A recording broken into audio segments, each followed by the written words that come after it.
What up? It's your boy Nick Incredible Man, and yes, I am back at it again. And this is 911 Season 5, Episode 1, Panic. And I just gotta say, are you freaking kidding me? Yo, fight until you make it, yo, don't think it, no, just take it. Don't wait for someone to break it, take control, then don't just take it. Hey, you can make it happen, you just gotta take some action. Take the ship and be the captain. If you are a fan of this series, that includes 911 and 911 Lone Star, which isn't coming back until, I think, around the spring of next year, I want to say, because, Fox has a lot of other shows going on. But if you're a fan of either one of those series, you know that they bring it when it comes to that premiere episode for that next season. Like it's always something, like even this episode they touched on the fact that they dealt with the earthquake, the mudslide, and the tsunami when it was on everybody's phones. Those are previous incidents that they dealt with, the blackouts and all of the stuff that they dealt with the series within itself. Now that was a nice little callback to the previous seasons, but we always know that they come hardcore for that first premiere episode, and this episode was no different. It started out like very different. Like I didn't know where they were going. I didn't know what it was going to be when it started out. When we see the 118 walking through the streets and everything like that, then we see all these animals, and I was like, okay, well, somewhere along the lines, a zoo enclosure had them got all the animals just escaped. Then we see some ostriches, we see other animals, we see an elephant, we see a giraffe. So we know that like somehow the animals escaped the zoo. So then we flash back and see what led up to that particular point, and we see that these anonymous hackers had started hacking the city of Los Angeles along with other cities. They started out with this navigation app, and it led into other things like the FFA tower. So like there's a lot of stuff that like they started to hack throughout this entire episode, and I was like, I didn't know where they were going, but I kind of like the premise. Like, this is something that's major in society today. Like other countries or foreign entities or whatever hacking everything. We're so dependent on technology. It's not a bad thing and it's not a good thing. It's kind of like in between. You need technology to help people. Then, technology could be harmful when you use it like how these hackers are using it.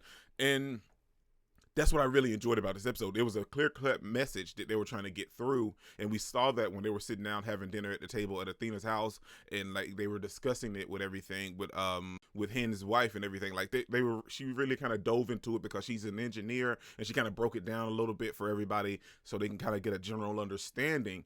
And we see that like the navigation app had lied about how frequently they updated their app so it couldn't get hacked. Like, so there's a lot of stuff that's going into this, and when she broke it down, it kind of made the general knowledge of like, well, you know what? You're right. I mean, everything is pretty much automated. So somebody can't always watch it. There's somebody that can watch it, but they can't always watch it because it's automated. So there's going to be gaps in time lapses and everything like that. So where they can come in and hack that stuff if they're really good at hacking. And that's what the premise of this episode was. But while dealing with that, we're still dealing with Maddie and her postpartum, and she's trying to, get the treatment and everything and going on, and Chim's still checking on her, but she's still dealing with it. And we see that Eddie is dealing with a lot of stuff this episode because I don't know whether it may be from him being shot, but Eddie had a panic attack this episode. And we see that, him and the whole Miss Flores thing, I don't know if it was the relationship that pushed him to have the panic attack or him being shot and afraid of missing out on Christopher's life. Because we know how he felt when his mother died. And if Eddie dies, Christopher doesn't have neither one of his parents. And then with the guy in the suit store calling Miss Flores his mother and everything. So maybe Eddie panicked in that sense of like he doesn't want to leave Christopher alone. I don't know, but either way, he's having something that he's dealing with, and it led to him having the panic attack. And we see that Buck's a little worried later in the episode when he finds out that Eddie had a situation where he was talking to this doctor. He was like, well, she checked me out. Dude, she's a cardiologist. She ain't just checking you out. So, like, Buck knows that something's going on with Eddie, and he's trying to figure that out. But so many other things are happening at the same time. They're at the hospital, and after this point, and after the whole FFA tower attack and everything that's going on like that, there's so much other things that's going boom, boom, boom, because we're dealing with Athena and, the serial rapist guy that attacked her. this dude, I don't. This is what upset me, like in going into this video, and I led into it. Like, this is what upset me in the opening of my video, because we have this dude on trial, and the judge is even considering everything that he's doing. And I know the law has to be fair, but let's be 100%. The law isn't fair. It's the law. It's not fair, but I feel like I don't want to be one of those people that, we need to break the laws for certain people and then, enact them for certain people, because then, it's kind of, I guess you could say it's being hypocritical. I mean, because for criminals, for sure. I mean, if we can, let's just bend it and let's just do it. But then, like, when it comes to actual civilians that where there may or may not be, guilty or innocent, then, that's one of those things. You can't really bend it for one group of people or certain people and then leave it for other people. It's a weird flux, but because of that, and because the law is so fickle, this criminal was able to use the law. And with these hackers enacting this whole hack scheme or whatever, trying to get $25 million, they allowed this guy to escape. And he has a fan club full of members that's dedicated to him, and they just don't know this guy. I don't see how they don't understand, because all of the evidence is laid out to bear, but for some reason they just can't fathom the fact, oh, he would never hurt a fly.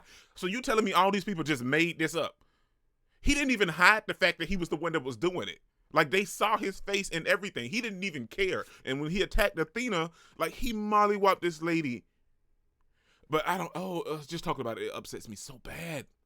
Because in this whole chaos of everything that's going on in LA, he finds a way to escape. He goes to the lawyer's house that was representing him. And this is what upset me, because going into this episode and then seeing all the stuff transpire like it did, when he got ready to go to her house and he was having a conversation with her, I could see the way that she was looking at him. I was like, you know what? Either she's going to go with him willingly or she's going to help him escape. I knew it was something of the sort. I wasn't sure how they were going to do it, but it upsets me the most because Athena knew that's where he was going after talking to the other lady, so she sent the detective there to capture him and catch him. The detective catches him, arrests him, puts him in the back of the freaking car, and she comes out with a knife and slits the detective's throat. You could tell that something was going on with the way that she was looking at him and glancing at him. So now we have this escaped convict, more than likely probably free, and I'm assuming she's going to run. I hope she runs with him. I don't want her to stay and be like, oh, I don't know what happened. I hope that she goes on a run with him, so when Athena catches up to her, don't give her the law, because she's the judge. So not a judge. She's a lawyer, so it's a fickle mistress. So let's shoot her. I'm sorry. Let's shoot her and him. I don't condone it, but I'm just saying sometimes in this situation it upsets me the most, because these people deserve justice for what happened to them, and Athena deserves justice because we see that she's having nightmares dealing with this dude, man, and nobody can't get justice because this stupid freaking lawyer decided to help a criminal that's clearly guilty escape by killing a detective. I don't know where her thought process is. He didn't even brainwash her, because he was upset at her because she wanted to give him a plea bargain. I don't know. I'll talk all day just talking about this specific moment, so I gotta wrap it up. And then that's how the episode ended. But like, there's a lot of stuff going into this episode. We see that Buck is in a happy relationship now, so everybody's pretty much going back in their everyday life. Everybody's living. Everybody's getting everything going back together, living good and everything. Like I said, we still see Maddie still struggling a little bit. But let's talk about May. We see that May is coming into her own as a 911 operator.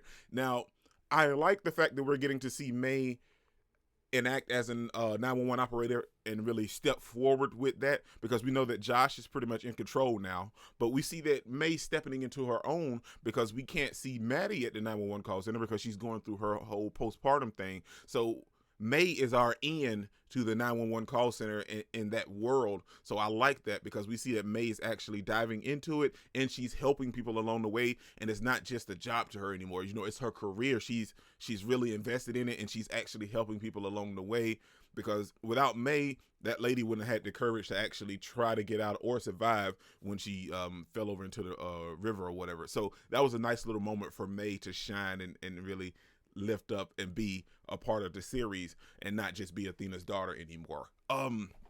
Overall, man, the episode was great. I loved it. I love I love 911 so much, and I love how they always give you that traumatic experience in that very first episode. And I feel like everything's kind of going to run over into the second episode as well. Normally, it most of the time does run into the second episode, so I feel like it's going to do the same with this because it's something that you can't wrap up. You know, it's got to be answered because we have the convict dude escaping, the powers being shut down, all the hacking and everything. So all of that needs to come to a conclusion. So I really want to see how they handle everything because I just can't. It upsets me so much. This your boy Dick Incredible, man. Don't forget to smash the like button till you can't smash it anymore. Comment down below, and I'll be sure to respond to each and every one of them and subscribe, but only if you really want to, man. And remember that 911 brings the drama. Peace out, man. I cannot complain because today, I'm doing my